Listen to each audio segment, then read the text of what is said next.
En el año 2000 se consolidaron algunas prácticas al construir noticias en elecciones, ¿no?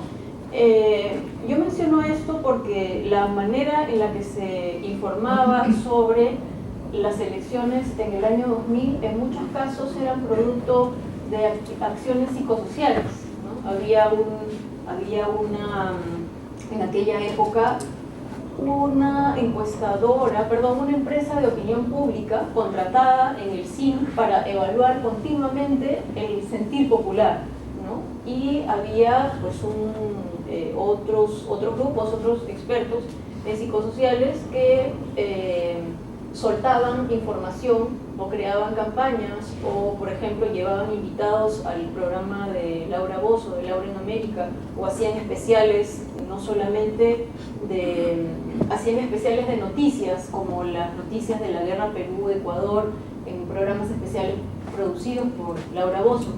Entonces esa fue una época en la que hubo muchas malas prácticas en la manera de construir noticias, pero que se volvieron muy populares y que tenían resultados.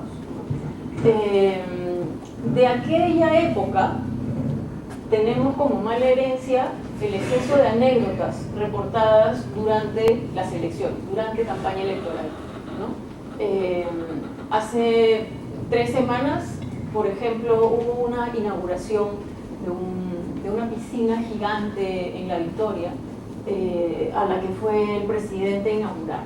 Era una piscina que me parece fue hecha con plata de la Municipalidad de La Victoria aquí en Lima, y fue Ollantaytambo a inaugurar con algunos ministros, y jugaron un partido de fulbito que era parte de este complejo deportivo que inauguraron, y al final se metieron a la piscina y al final el presidente jaló a un ministro y lo botó a la piscina, ¿no? Entonces al día siguiente parecía que en el Perú no había noticias, ¿no? La foto grandota de varios medios y en los canales de televisión, los noticieros de la noche, casi todos tenían al presidente mojado, estresado, dándose un chapuzón o refrescándose con esas palabras. No estaba pasando nada más importante que el chapuzón del presidente en La Victoria. Una de las que me parece que es más recurrentes y más peligrosas es el desplazamiento de la información importante por información menos trascendente. Alguien que es maestro en hacer esto no es maestro, es hábil, es Daniel Urresti, ¿no? Hace algunos días Daniel Urresti reconoció que él había trabajado en comunicaciones en Palacio de Gobierno en 2000 y 99 me parece, y el área de comunicaciones en Palacio de Gobierno no era las personas de prensa, ¿no? Sino eran los que tenían era el cine en Palacio de Gobierno, ¿no? Y él es un personaje que ha demostrado desde que empezó el juicio oral por el homicidio de Hugo Bustíos, es alguien que constantemente muestra esta habilidad para no responder acerca del juicio cuando está frente a cámaras o cuando lo entrevistan en televisión.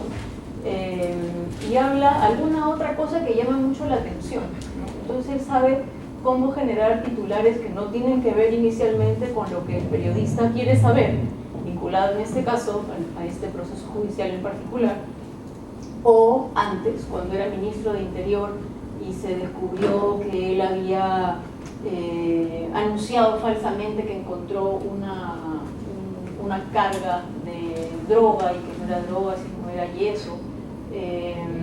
Siempre en ese tipo de circunstancias él sabe irse por un lado informativo que termina llamando la atención, que genera un titular, y el otro punto, que era el que le podía generar alguna acusación, alguna crítica o alguna sospecha a él lo arrima, ¿no? Lo desplaza.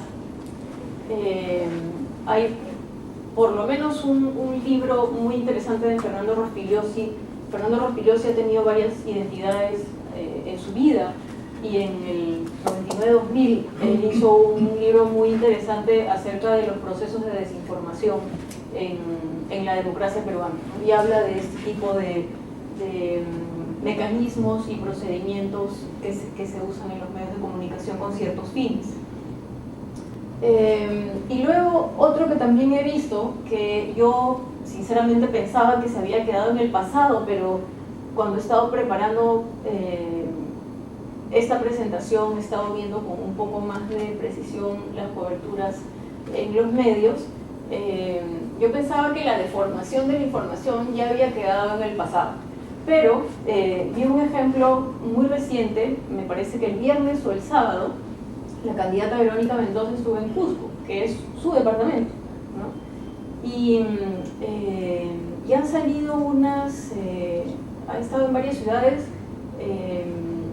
pero una de las imágenes que yo vi en América, un día que ella tuvo un encuentro más o menos masivo, me parece que en la ciudad, no en Quillabamba, porque Quillabamba tuvo muy poca gente, pero en el día que estuvo en la ciudad de Cusco y tuvo una gran cantidad de seguidores que hacían una especie de marcha por una avenida principal, las imágenes en América fueron de ella hablando por celular saliendo de un edificio con dos personas, un edificio gris, triste, así un ambiente tristísimo, el piso mojado de la calle, ¿no? Era así como depresivo el encuadre, ¿no? Ella sola con su teléfono y dos personas que caminaban atrás y hablaban de su encuentro en Cusco con sus seguidores.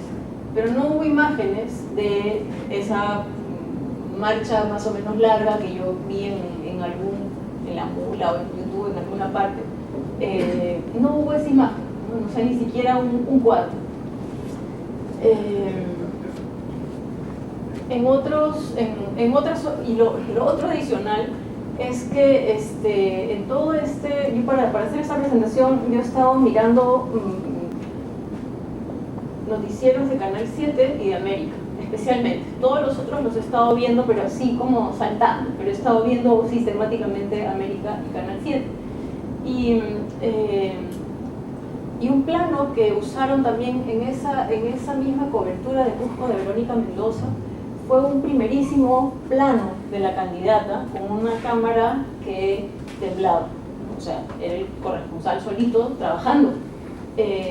Pero cuando PPK está en gira, o cuando Acuña está en gira, o cuando Keiko Fujimori está en ese tipo de recorrido, nunca veremos un primerísimo plano de una cámara tambaleante, ¿no? Entonces, hay algunos descuidos en la manera de generar la información que sí se aceptan para ciertos candidatos, pero para otros candidatos los estándares son los estándares normales, ¿no?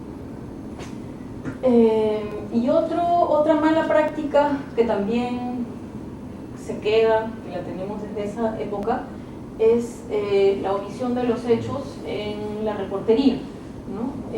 Ya han comentado acá hace un momento, Máximo Gallo mencionó este asunto de que la mayoría de los candidatos está omiso a las reglas electorales porque un montón han empezado a hacer publicidad electoral cuando eso está prohibido y casi nadie ha informado nada acerca de eso.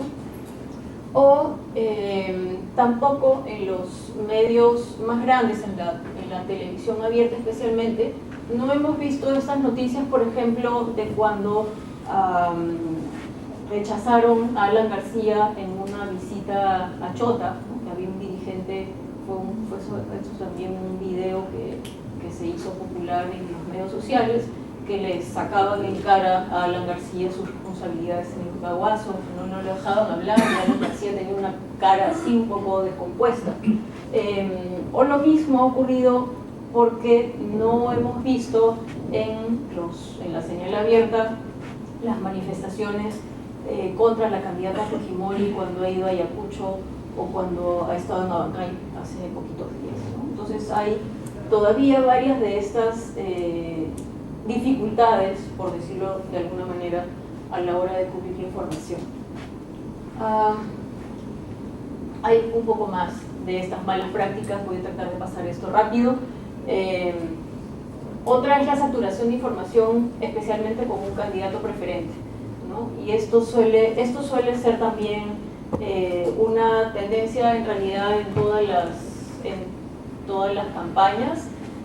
Usualmente quien está primero en las encuestas es el que suele tener un mayor peso de la información, es decir, en términos de jerarquía, es quien va primero en las encuestas o el que está generando más escándalo, el que tiene mayor exposición mediática, ¿no? Mayor cantidad de espacio en el impreso o más tiempo prioritario en radio y televisión. Y otro tipo de noticia que también predomina, así como hablábamos hace un ratito del exceso de anécdotas, hay otro componente que también es muy fácil de hacer, que les gusta mucho a los candidatos, que es menos chamba para nosotros, pero que no les sirve a los electores en términos de discriminar a quién le dará su voto, que es cuando se hacen estas informaciones vinculadas con la historia personal o el factor humano de los políticos, ¿no? La semana pasada, en algún momento en RPP, una de las noticias más vistas en la web era una galería de fotos de una hija del candidato Acuña, que es una chica que se arregla, se pinta, se viste muy bien. Yo no sabía que estaba operada, pero tenía esa impresión. Entonces sacaron fotos de su Facebook, hicieron una galería en RPP, y era algo así como las fotos de la hija de Acuña causan revuelo en las redes sociales. Y esa era la noticia número 1, la más vista en la web de RPP ese día. Y eso fue cuando ya estaban las acusaciones de plagio. Entonces fue muy interesante ver cómo hubo esta reacción de desviar la atención a algo que jala clics, ¿no? Que jala visitas, y despejando el inicio de las acusaciones de plagio en la tesis doctoral. Ahora hay que decir plagio en qué, ¿no? Pero en ese momento era plagio en la tesis doctoral, no era ni en el libro ni en la tesis de maestría. Otra cosa también de este estilo, me parece que fue en una entrevista que hizo Nicolás Lucar a Keiko Fujimori. Fue una entrevista relativamente larga y se entiende porque es la candidata que está primera en las encuestas, en la intención de voto, pero al final hubo una secuencia larguísima de cuando la candidata Fujimori conversaba con una de sus dos hijas y luego con la segunda hija también en un juego de sumas, ¿no? Para mostrar la habilidad de su pequeña hija en las matemáticas. Y esa parte de la entrevista fue gigante, ¿no? O sea, yo decía, ¿y hasta cuánto más van a seguir sumando? Y posiblemente no se justificaba todo ese tiempo larguísimo, pero era una manera también de mostrar a la candidata en un espacio en el que normalmente no se le ve, que es en el encuentro familiar. Pero claro, todo esto ocupa tiempo en desmedro de otras informaciones que los periodistas tendríamos que mostrar, especialmente cuando hay cuestionamientos no solamente del pasado, sino cuestionamientos actuales.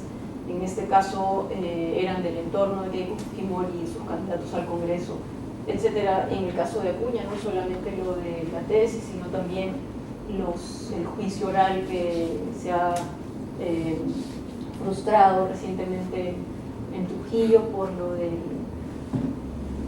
esta película que no llegaron a hacer como una subvención de presupuesto público, ¿no? Este es un último elemento que quiero mencionar, que es cómo los medios a veces nos prestamos gratuitamente a ciertos recursos que me parece que tienen un cierto grado de manipulación, que es cuando se intenta generar miedo en los electores o miedo en los ciudadanos en general. Y en esto me parece que hay un mayor uso de esta recurrencia o esta alusión para generar miedo, especialmente los que son mayores de 30 años y que tienen un poco más de memoria de miedo por lo que hemos vivido. Quienes más usan esto, en términos creo yo manipulatorios, son líderes del fujimorismo, sean antiguos o sean